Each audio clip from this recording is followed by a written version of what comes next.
Hello friends, welcome to an academy. আমি সৌরভ। আমার এই চ্যানেলটা টোটালটাই ডব্লিউবিসিএস এক্সপিরিয়েন্সের জন্য। আমি প্রায়শই আপনাদের থেকে একটা কোশ্চেনের সম্মুখীন হই যে আমরা অফলাইন বা অনলাইনে কিভাবে পড়াই। আপনারা প্রায় সকলেই জানেন যে অ্যান একাডেমির অনলাইন এবং অফলাইন দু ধরনের কোর্সই অ্যাভেলেবেল এবং এর ডিউরেশনটা 1 বছরের কাছাকাছি। এই 1 বছরে অ্যান একাডেমি তার অফলাইন এবং অনলাইন স্টুডেন্টদের কিভাবে পড়ায় সেটাই হচ্ছে এই ভিডিওর মুখ্য বিষয়। প্রত্যেকটা সাবজেক্টকে ডেভেলপ করার জন্য অ্যান একাডেমি কিভাবে তার স্টুডেন্টদের সাহায্য করছে সেটাই আমি এই ভিডিওতে শেয়ার করব। কোন সাবজেক্টে বেশি প্রেফারেন্স দেবেন, কোন সাবজেক্টে কম প্রেফারেন্স দেবেন, সমস্ত কিছুই এই ভিডিও দেখলে ক্লিয়ার হয়ে যাবে। আপনারা যারা অ্যান একাডেমির অনলাইন বা অফলাইন কোর্স সম্পর্কে আগ্রহী তারা অবশ্যই এই ভিডিওটার পুরোটা দেখবেন, তাহলে আপনাদের ক্লিয়ার হয়ে যাবে আমরা আমাদের স্টুডেন্টদের কিভাবে গাইড করি। তো চলুন আমরা ভিডিওটা শুরু করি। ভিডিওটা শুরু করার আগে আমরা ডব্লিউবিসিএস এর এক্সাম প্যাটার্নটা নিয়ে একটু কথা বলবো। 3টে স্টেজে ডব্লিউবিসিএস পরীক্ষা হয়, আপনারা সকলেই জানেন। প্রিলিমস, মেন্স এবং ইন্টারভিউ। আজকে আমরা ইন্টারভিউ নিয়ে কোনো কথা বলবো না, আমাদের যা ডিসকাশন হবে প্রিলিমস এবং মেন ওরিয়েন্টেড। তো প্রিলিমস পরীক্ষা 200 মার্কের হয় এবং মেন্স পরীক্ষা 1600 মার্কের হয়। এই 200 মার্কের মধ্যে কোন কোন টপিক থেকে কোশ্চেন আসে তার একটা মার্কস ডিস্ট্রিবিউশন আমি আপনাদের করে দিয়েছি। English, history, Indian national movement, geography, constitution, economics, math, GI, science and current affairs, প্রত্যেকটা সাবজেক্ট থেকে 25 মার্কের কোশ্চেন আসছে। 8 ইন্টু 25 মানে 200 এর কোশ্চেন। এটাই মোটামুটি আপনি যদি 110 থেকে 120-র মধ্যে স্কোর করতে পারেন তাহলে আপনি প্রিলি পাস করে যাবেন। তো প্রিলি পাস করার পরে আপনাকে চলে যেতে হবে মেইন পরীক্ষায়। এই মেইন পরীক্ষাটা হচ্ছে 4 দিনে। প্রথম 3 দিনে 1200 মার্ক এবং লাস্ট দিনে 400 মার্ক। এটা হচ্ছে আপনার কম্পালসারি পেপার আর এটা হচ্ছে আপনার অপশনাল পেপার। তো আমরা অপশনাল নিয়ে এখন কোনো ডিসকাশন করব না। এখন আমরা যেটা নিয়ে ডিসকাশন করব সেটা হচ্ছে এই 1200 মার্ক এবং এই 200 মার্ক, মানে টোটাল 1400 মার্কের স্ট্র্যাটেজি নিয়ে আমি আপনাদের সঙ্গে কথা বলবো। তো এই 1200 মার্কের পরীক্ষাটা 3 দিনে হচ্ছে 6টা শিফটে। তো কিভাবে পরীক্ষাটা হয়? First day shift on Bangla পরীক্ষা, first day shift two English পরীক্ষা, second day shift on history, Indian national movement, জিওগ্রাফির পরীক্ষা, second day shift two other subject মানে physics, chemistry, biology, current affairs, GK, environment and tech এই পরীক্ষাটা, third day shift on constitution, economics পরীক্ষা, and third day second শিফটে math, GI এর পরীক্ষাটা হচ্ছে আপনার 1200 মার্কের পরীক্ষা শেষ। তো এবার কথা হচ্ছে আমরা কিভাবে সারা বছরের স্ট্র্যাটেজিটা তৈরি করেছি। ডব্লিউবিসিএস এর এই টোটাল সিলেবাসটাকে আমরা 45 থেকে 50টা ক্লাসে ভাগ করে দিয়েছি। কেমন দেখতে ক্লাসগুলো? এটা ক্লাস 1, এটা ক্লাস 2, এটা ক্লাস 3 এন্ড এটা ক্লাস 4। মানে এটা হচ্ছে 1 মাসের স্ট্র্যাটেজি। এটা হচ্ছে উইক 1, এটা হচ্ছে উইক 2, এটা হচ্ছে উইক 3 এন্ড এটা হচ্ছে উইক 4। এরকম ভাবে 4টে উইকে আমরা একটা মাসে এতগুলো সাবজেক্ট কমপ্লিট করব। এরকম ভাবে টোটাল 12 মাসে আমরা মোটামুটি 45 থেকে 50টা ক্লাস কমপ্লিট করব আমাদের কোর্স কমপ্লিট। এবার আমি সাবজেক্ট ধরে ধরে স্ট্র্যাটেজি শেয়ার করছি। প্রথম সাবজেক্ট হচ্ছে ইংলিশ। ডব্লিউবিসিএস প্রিলিমস এর ক্ষেত্রে আপনারা অবজেক্টিভ টাইপ কোশ্চেন ফেস করবেন এবং ডব্লিউবিসিএস মেন্সে আপনারা ডেসক্রিপটিভ টাইপ কোশ্চেন ফেস করবেন। তো এই যে ক্লাসগুলোর কথা বললাম যে 45 থেকে 50টা ক্লাসে আমরা টোটাল সিলেবাসটাকে কমপ্লিট করি, প্রথম 15টা ক্লাস আমরা কেবলমাত্র ইংলিশের অবজেক্টিভ টাইপে ফোকাস করব। On-or substitution, idiom, fill in the blank, voice change, narration এইগুলো নিয়ে কথা বলবো। যখনই আমরা 16 নাম্বার ক্লাসে চলে যাব তখনই আমরা কি ডেসক্রিপটিভ ইংলিশ নিয়ে ডিসকাস করা শুরু করব। এই 16 নাম্বার ক্লাসের পর থেকে বোথ অবজেক্টিভ এবং ডেসক্রিপটিভ একসাথে চলবে। ক্লিয়ার হলো? এবার আমি চলে যাচ্ছি মোস্ট ভাইটাল 5টা সাবজেক্টে। History, Indian national movement, geography, constitution and economics. এই 5টা সাবজেক্ট থেকে টোটাল 100 মার্কের কোশ্চেন আসে ডব্লিউবিসিএস প্রিলিমসে এবং 400 মার্কের কোশ্চেন আসে ডব্লিউবিসিএস মেন্সে। এই 5টা সাবজেক্ট আমরা কি করে পড়বো সেটা একটু বলে দিই। এই 5টা সাবজেক্টের অনেক বইয়ের নাম আপনারা জানেন। হিস্ট্রির ক্ষেত্রে কৃষ্ণা রেড্ডি, পুনম দালা লাহিয়া, জিওগ্রাফির ক্ষেত্রে মাজিদ হোসেন খুল্লার, কনস্টিটিউশনের ক্ষেত্রে লক্ষ্মীকান্ত, ইকোনমিক্সের ক্ষেত্রে রমেশ সিং। তো আমি আগেই একটু স্পষ্ট করে দিই এই সমস্ত বই আমার এখানে পড়তে লাগবে না। বেসিক্যালি আপনি পেমেন্ট করে পড়বেন, আপনাকে কেন আমি বই পড়াবো? আমি 5 থেকে 6 বছর এই ফিল্ডে বহু গবেষণা করেছি। এই সমস্ত বইয়ের কোন কোন টপিক থেকে কোশ্চেন আসে ডব্লিউবিসিএস প্রিলিমস, ডব্লিউবিসিএস মেন্স এবং ইউপিএসসি বা অন্যান্য স্টেট পিএসসি তে, সেইগুলোকে নিয়ে আমি একটা থিওরি তৈরি করেছি। যে থিওরিটা পড়লে কিন্তু আপনার হয়ে যাবে, আপনি একদম একদম রেডিমেড নোট পাবেন। এই টোটাল নোটটাই কিন্তু আমি আপনাকে মুখস্থ করিয়ে দেবো ক্লাসেই। ঠিক আছে? এই নোটগুলো এমন ভাবেই সাজানো যে এই নোটগুলো পড়লে 100% ডব্লিউবিসিএস প্রিলিমস কভার করছে এবং 60% ডব্লিউবিসিএস মেন কভার করছে। কেন 60% কভার করছে, 100% নয়? বাকি 40% কিভাবে কভার হবে সেটা আমরা এই পার্ট ডিসকাশনের সময় বলে দেব। তাহলে এই পার্টটা আপনি কি পাচ্ছেন? রেডিমেড নোট পাচ্ছেন। এবার আমি চলে যাচ্ছি ম্যাথ জিআইতে। ম্যাথ জিআই কিন্তু ডব্লিউবিসিএস প্রিলিমসে ততটা ইম্পর্টেন্ট না যতটা ইম্পর্টেন্ট ডব্লিউবিসিএস মেনের ক্ষেত্রে। তো এটা আমি স্পষ্ট করে বলে দিচ্ছি, যার ম্যাথ জিআই স্ট্রং তার ডব্লিউবিসিএস মেন পাক্কা। 150 থেকে 160 কিন্তু হামেশাই ডব্লিউবিসিএস মেন্সে স্কোর করা যায় যদি আপনি একটু প্র্যাকটিস করতে পারেন। সেই জন্য সব থেকে বেশি ফোকাস আমরা ম্যাথস এবং জিআইতে করি। ক্লাস 1 থেকে শুরু করে যতক্ষণ না অব্দি ম্যাথ জিআই কমপ্লিট হচ্ছে, প্রত্যেকটা ক্লাস 2, ক্লাস 3, ক্লাস 4, ক্লাস 15 যাই হোক না কেন, প্রত্যেকটা ক্লাসে আপনি ম্যাথ জিআই এর কোনো না কোনো টপিক পাবেন। আমি একটা কথা হলপ করে বলতে পারি, এই ম্যাথ জিআইতে আমরা যত প্র্যাকটিস করাবো, কোনো প্রতিষ্ঠান অত ম্যাথ জিআই আপনাদের প্র্যাকটিস করাবে না।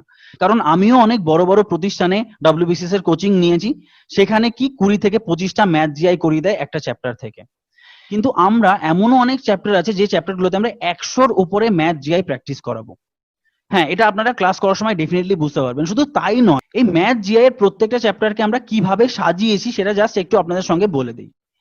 ধরুন আমি রেশিও প্রপোর্শনের চ্যাপ্টারটা নিয়ে কথা বলছি। যখন আমি নিজে বেসিক্যালি ম্যাথ শেখার জন্য রেশিও প্রপোর্শন করেছিলাম, আমি 5 থেকে 6টা বই রেশিও প্রপোর্শনের কমপ্লিট করেছিলাম। কোনো বইতেই কমপ্লিট রেশিও প্রপোর্শনের একটা এরিয়া ডিটারমাইন করতে পারছে না। দেখা যাচ্ছে প্রায় প্রত্যেকটা বইতে খুব হ্যাপাজার্ডলি অঙ্কগুলোকে সাজানো আছে। একটা সহজ অঙ্ক, তারপর হয়তো একটা কঠিন অঙ্ক, তারপর আবার একটা অন্য টাইপের অঙ্ক, তারপর আবার প্রথম টাইপের মতো একটা অঙ্ক। তো আমি খুব কনফিউজড হয়ে গেছিলাম। তো আমি টার্গেট করেছিলাম যে রেশিও প্রপোর্শনের একটা এরিয়া ডিটারমাইন আমাকে করতে হবে। আমি কি করলাম, এই 5 থেকে 6টা বই থেকে একটা টাইপ অ্যানালিসিস করলাম যে রেশিও প্রপোর্শন এই টাইপের বাইরে হতেই পারে না। শুধু তাই নয়, এই টাইপগুলোকে পুরো সহজ থেকে কঠিন পরপর সাজিয়ে গেলাম। কোন অঙ্কটার পরে কোন অঙ্কটা করলে আপনার কনফিডেন্স ক্রমাগত বাড়বে, সেইভাবেই এই চ্যাপ্টারগুলো সাজানো আছে। শুধু রেশিও প্রপোর্শনই নয়, 15 থেকে 16টা চ্যাপ্টার প্রত্যেকটাই আমরা এইভাবে আপনাদের শেখাবো। এই 15 থেকে 16টা চ্যাপ্টার আমরা কিন্তু কোনো সূত্র প্রয়োগ করে করব না, কারণ এই সূত্র কোনোভাবে যদি আপনি ভুলে যান তো পরীক্ষার হলে অঙ্কটা ছেড়ে আসতে হবে। প্রত্যেকটা সাবজেক্টের আলাদা আলাদা পালস আছে, অঙ্কটাকে ফিল করতে হবে। এই 15 থেকে 16টা সাবজেক্টকে আমরা শর্টকাট প্রসেস অ্যাপ্লাই করে কি করে করা যায় আমরা সেটাই শেখাবো। নেক্সট আমরা সায়েন্সে চলে যাচ্ছি। সায়েন্স পড়ার দুটো তালিকা হয়, একটা হচ্ছে এমসিকিউ টু থিওরি, আর একটা হচ্ছে আপনার ডিটেল প্রসেস। এই এমসিকিউ টু থিওরি ব্যাপারটা কি, ডব্লিউবিসিএস প্রিলিমস এবং মেন্সে যত প্রকার এমসিকিউ এসছে তার সাপেক্ষে যত থিওরি তৈরি করা যায় সেই থিওরিটাকে আমরা আগে কমপ্লিট করব।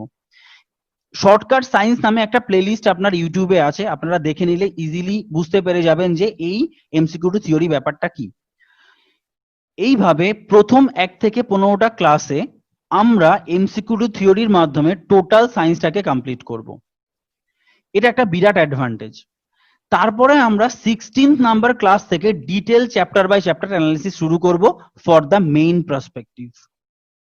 ঠিক আছে, নেক্সট চলে যাচ্ছে কারেন্ট অ্যাফেয়ার্স পার্টটাতে। অ্যানাকাডেমি ইউটিউব চ্যানেলে অলরেডি কারেন্ট অ্যাফেয়ার্স এর উপর একটা ভিডিও আপলোড করা হয়েছে এবং সেখানে বলা হয়েছে কোন কোন টপিক থেকে কারেন্ট অ্যাফেয়ার্স হয় এবং আপনারা কি করে নোট তৈরি করবেন।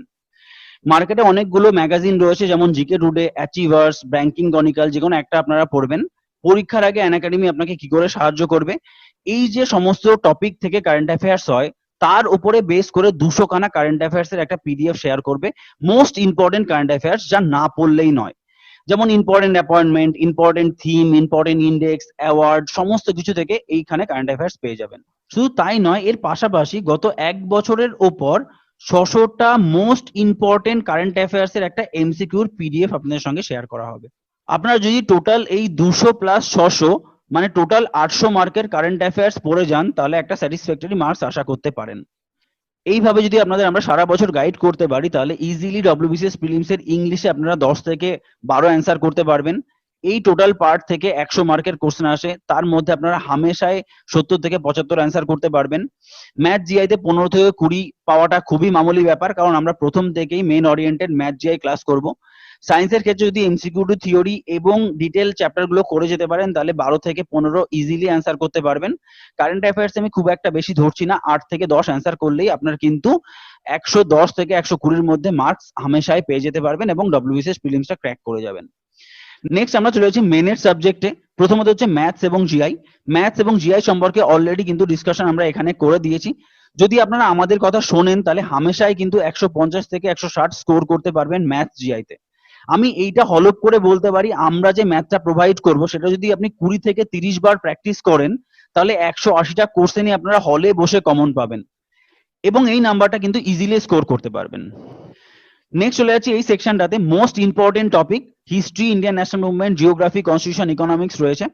আমরা অলরেডি এই পার্টটা নিয়ে অ্যানালিসিস করেছি যে আমরা এখানে একটা নোট প্রোভাইড করব। এই নোটটা পড়লে আপনাদের 100% প্রিলিমস এবং 60% মেন্স হয়ে যাবে। বাকি 40% কি করে পাবেন সেটাই এখানে আমরা আলোচনা করব। আপনার প্রথম কাজ হচ্ছে এই নোটটাকে মুখস্থ করা। এই নোটটা মুখস্থ হয়ে যাওয়ার পর আমরা আপনাকে এই 5টা টপিকের উপর স্পেশাল কিছু ক্লাস দেব, সেখানে অ্যাডভান্স টপিকগুলো নিয়ে অ্যানালিসিস করা হবে। এখানেও কিছু নোট প্রোভাইড করা হবে। এই নোটগুলো পড়লে আপনাদের এই 40% জায়গার মধ্যে 20% জায়গা কিন্তু কভার আপ হয়ে যাবে। বাকি 20% রয়েছে আপনাদের হাতে। এই নোটগুলো এবং এই নোটগুলোর পাশাপাশি আপনাকে প্রচুর এমসিকিউ বই সলভ করতে হবে। যেমন মার্কেটে ডব্লিউবিসিএস স্ক্যানার রয়েছে, আরিয়ান্ত রয়েছে, লুসেন্ট রয়েছে, দিশা পাবলিকেশনের বইগুলো রয়েছে। এই বইগুলো পড়লে আপনারা কিন্তু এই নোট থেকে হামেশাই অনেক ডাইভার্সিফিকেশনে এমসিকিউ সলভ করতে পারবেন। মানে এই এমসিকিউ বইগুলো পড়লে আপনার এই নোটটা কি হয়ে যাবে, ভেতরে গেঁথে যাবে। তো আপনারা কিন্তু ইজিলি একটা ভালো স্কোর এখান থেকে করতে পারবেন। নেক্সট চলে যাচ্ছে আমরা এই সেকশনটাতে। সব থেকে চ্যালেঞ্জিং পার্ট ডব্লিউবিসিএস মেন্স এর এটাই। 8 থেকে 9খানা সাবজেক্ট রয়েছে এখানে, যেমন physics, chemistry, biology, GK, current affairs, environment, technology, সমস্ত বিষয়ের উপর এখানে কোশ্চেন আসছে। একটা কথা শুনলে অবাক লাগবে, এই সাবজেক্টে আপনারা যত বেশি ফোকাস করবেন ততই কিন্তু ডব্লিউবিসিএস মেন থেকে অনেকটা পিছিয়ে যাবেন। এই সাবজেক্টে সব থেকে বেশি স্ট্র্যাটেজিক্যালি পড়াশোনা করতে হবে, ততটাই পড়তে হবে যতটা আসে। প্রথমত হচ্ছে ফিজিক্স, কেমিস্ট্রি, বায়োলজি সম্পর্কে আমরা অলরেডি এই জায়গায় ডিসকাস করেছি। এমসিকিউ টু থিওরির একটা পোর্শন তো আপনারা পাচ্ছেনই। দ্বিতীয়ত ডিটেল অ্যানালিসিস আমরা করে দিচ্ছি chapter by chapter. Current affairs নিয়ে অলরেডি অ্যানালিসিস আমরা এখানে করে দিয়েছি। এবং জিকে, এটা কিন্তু সব থেকে কঠিন পার্ট ডব্লিউবিসিএস মেনের। এই জিকে মানে কিন্তু ট্র্যাডিশনাল জিকে। এই পার্টটাতে কিন্তু 80 থেকে 90টার উপরে টপিক রয়েছে। এখানে কিন্তু আপনাকে যা খুশি কোশ্চেন দিতে পারে। আপনাকে কোন দেশের পার্লামেন্টের নাম দিতে পারে, কোন দেশের কারেন্সির নাম কি, ক্যাপিটালের নাম কি, কোন স্টেটের কোনটা ক্লাসিক্যাল ড্যান্স সেটা দিতে পারে, কোন স্টেডিয়াম কোথায় রয়েছে, কোন ক্লাসিক্যাল ড্যান্সের নাম বলে দিতে পারে, কোন ক্লাসিক্যাল আর্টিস্টের নাম বলতে পারে, বুকস অ্যান্ড অথর দিতে পারে, যা খুশি কোশ্চেন দিতে পারে। বেসিক্যালি আমরা এই 80 থেকে 90টা টপিকের মধ্যে থেকে 30 থেকে 40টা বেছে বেছে টপিক পড়ব এবং এই 30 থেকে 40টা টপিকের উপর থেকে যে ইনফরমেশন গুলো না পড়লেই নয়, যে কোশ্চেন গুলো ইউপিএসসি, স্টেট পিএসসি বা ডব্লিউবিসিএস মেন্সে এসছে এবং যেগুলো আসতে পারে, এরকম কিছু পার্ট নিয়ে আমরা এই নোটটা তৈরি করেছি এবং সেটাই প্রোভাইড করে দেওয়া হবে। আমরা সবচেয়ে বেশি ফোকাস কোথায় করব, এই পার্টটাতে এবং এই পার্টটাতে। এই এনভায়রনমেন্ট এবং টেকনোলজি পার্ট থেকে খুব কম কোশ্চেন আসে, তো আমরা 2 থেকে 3টে ক্লাসে একটা মাইনর ইনফরমেশন আপনাদের দিয়ে দেবো, যেটা পড়লে মোটামুটি টেকনোলজি এবং এনভায়রনমেন্ট জায়গাটা কভার হয়ে যাবে। ঠিক আছে, নেক্সট আমরা চলে যাচ্ছি এই সেকশনটাতে, ডেসক্রিপটিভ রাইটিং। ডব্লিউবিসিএস মেন্সে কিন্তু 400 মার্কের ডেসক্রিপটিভ রাইটিং রয়েছে। বাংলায় 200 এবং ইংলিশে 200 আপনাকে কিন্তু স্কোর করতে হচ্ছে। বাংলার ক্ষেত্রে 5টা টপিক থেকে কোশ্চেন আসছে: সারাংশ, সম্পাদকীয় চিঠি, প্রতিবেদন, বঙ্গানুবাদ, বোধ পরীক্ষণ। প্রত্যেকটাতে 40 করে মার্ক, 5টা টপিক 200 মার্ক। ইংলিশের ক্ষেত্রে precis, editorial letter, report writing, translation বা এসে অথবা ডায়লগ যা খুশি আসতে পারে। 5টা টপিক 40 মার্ক, 200 হচ্ছে আপনার টোটাল মার্কস। তো আমাদের সারা বছরের বাংলা ইংলিশের স্ট্র্যাটেজি কি হবে সেটাই আপনাদের সঙ্গে আমি এখন শেয়ার করব। তো তার আগে আমি একটা জিনিস বলে নেই যে আমি আমার কিন্তু ইনিশিয়াল স্টেজ অফ প্রিপারেশনে কলকাতার সব থেকে দামি ইনস্টিটিউশনে পড়েছি। আমি নাম বলতে চাইছি না, সেখানে আমি কিভাবে মিসগাইড হয়েছি সেটাই আপনাদের কাছে আমি একটু বলতে চাই। সেই সব প্রতিষ্ঠানে বাংলা এবং ইংলিশ ক্লাস কি করে হয় আমি একটু বলে দিই। 45 মিনিটের মতো ক্লাস, বাংলা এবং ইংলিশে আলাদা আলাদা স্যার রয়েছে। ধরুন আজকে আমাদের টপিক সম্পাদকীয় চিঠি, তো স্যার এলেন, এসে কি করলেন, স্যার রুল শেখালেন যে এইভাবে সম্পাদকীয় চিঠিটা লিখতে হয়। তো এটা করার পরে স্যার কি করলেন, একটা সুন্দর টপিক দিয়ে বললেন সবাইকে লেখো। খুব স্বাভাবিক, এই স্বল্প সময়ের মধ্যে 3 থেকে 4 জন স্টুডেন্ট তাদের লেখাটা স্যারকে দিয়ে চেক করাতে পারতো। আর বাকি যে স্টুডেন্ট গুলো রয়েছে তার মধ্যে ম্যাক্সিমাম স্টুডেন্ট লিখতে পারতো না, কেউ 2-3 লাইন লিখতে পারতো, আবার অনেকে আছে যারা লিখতো স্যারকে দিয়ে চেক করাতে পারতো না। তারপর যখন আমরা স্যারকে এই টপিকটার উপরে লিখিয়ে দিতে বলতাম, তো প্রত্যেকটা স্যার একটাই কথা বলতেন, আমি লিখিয়ে দিলে তোমরা শিখতে পারবে না, নিজেরা লেখা প্র্যাকটিস করো। কি ইংলিশ বলুন কি বাংলা বলুন, দুটো ক্ষেত্রেই কিন্তু একই প্রবলেম ফেস করেছি। তো বছর শেষে আমাদের কাছে কি শুধু রুলটাই পড়ে থাকতো, আমাদের কাছে কোনো স্যাম্পেল থাকতো না। তো এর জন্য কি হতো, ক্রমাগত আমাদের কনফিডেন্সটা কিন্তু ডাউন হয়ে যাচ্ছিল। তো এই প্রবলেমটা যেন অ্যানাকাডেমির স্টুডেন্টদের না হয়, তার জন্য আমরা কিভাবে স্টুডেন্টদের গাইড করি সেটা দেখুন। প্রথমত 15টা ক্লাস হয়ে যাওয়ার পর 16th নাম্বার ক্লাস থেকে আমাদের কিন্তু ডেসক্রিপটিভ রাইটিংটা শুরু হচ্ছে। তো আমরা কি করে করাচ্ছি, ধরুন প্রত্যেকটা টপিকেরই একই সিস্টেম, একই রুল। ধরুন আজকে আমাদের টপিক হচ্ছে এডিটোরিয়াল লেটার। তো আমরা ক্লাসে কি করছি, এই এডিটোরিয়াল লেটার লেখার যে রুলসটা হয় সেটা প্রথমত শিখিয়ে দিচ্ছি। শুধু রুলস নয়, আমরা এই এডিটোরিয়াল লেটারের উপর 5খানা স্যাম্পল আপনাদের প্রোভাইড করব। এই 5টা স্যাম্পল 5টা ডাইভার্স টপিক থেকে, মানে হতে পারে একটা এনভায়রনমেন্ট রিলেটেড, হতে পারে একটা ওমেন রিলেটেড, হতে পারে একটা ইকোনমিক রিলেটেড। এরকম ভাবে 5টা ডাইভার্স টপিক থেকে আপনাদের স্যাম্পল প্রোভাইড করা হবে। শুধু স্যাম্পল প্রোভাইড করাই হবে না, এটাকে মুখস্থ করানো হবে, মুখস্থ ধরা হবে, যাতে করে আপনাদের এই রুলসটা অ্যাজ ওয়েল অ্যাজ এই যে 5টা টপিক রয়েছে, 5টা টপিকের যেন 5টা স্যাম্পল মুখস্থ থাকে।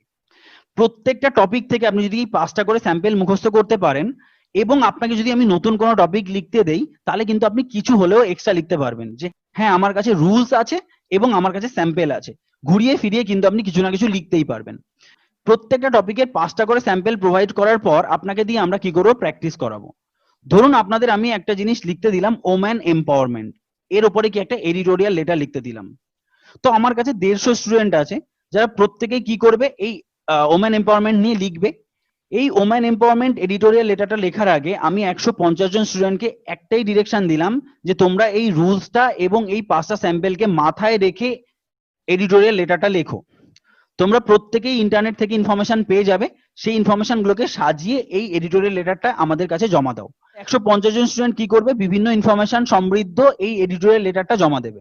এই 150টা খাতা যদি আপনি খুব ভালো করে অবজার্ভ করেন, তাহলে দেখতে পাবেন যে প্রত্যেকটা স্টুডেন্ট বিভিন্ন পার্সপেক্টিভে কথা বলেছে, ইন্টারনেট থেকে বিভিন্ন ইনফরমেশন কালেক্ট করেছে। আমরা কি করব, এই এত ইনফরমেশন থেকে বেছে বেছে 10 থেকে 12টা ইনফরমেশন নিয়ে আমরা একটা এডিটোরিয়াল লেটার লিখবো। এই ইনফরমেশন গুলো আপনারাই কিন্তু প্রোভাইড করলেন, এবং সেই ইনফরমেশন গুলো সব থেকে ইম্পর্টেন্ট এবং প্রাসঙ্গিক। তো এই এডিটোরিয়াল লেটারটা আমি কি করব, 150 জন স্টুডেন্টকে প্রোভাইড করে দেবো। তাহলে এইভাবে যদি আপনি মোটামুটি প্রত্যেকটা টপিক তৈরি করতে পারেন, তাহলে আপনার কনফিডেন্সটা ক্রমাগত বাড়তে থাকবে। এটাই হচ্ছে অ্যানাকাডেমির স্পেশালিটি। এই টোটাল ডিসকাশনটা হচ্ছে অ্যানাকাডেমির অন ইয়ার রোড ম্যাপ। তো প্রত্যেকটা সাবজেক্ট আমরা কি করে পড়াই ধরে ধরে আমরা বলে দিলাম। আশা করি আপনাদের ভালো লাগবে। যদি ভালো লাগে তাহলে অবশ্যই আমাদের সঙ্গে কন্ট্যাক্ট করবেন। আমাদের অফিসিয়াল নাম্বার 7278248324। রাত 8টা থেকে 9টার মধ্যে যখন খুশি আমাদের ফোন করতে পারেন। যদি কোনো কোয়ারি থাকে অবশ্যই এখানে করতে পারেন। এই নাম্বারটাতে আপনি হোয়াটসঅ্যাপ পেয়ে যাবেন, যখন খুশি মেসেজ করতে পারেন, আমরা অবশ্যই রেসপন্স করব। তো আজকে জাস্ট এইটুকুই বলার ছিল। Thank you friends, all the best, জয় হিন্দ।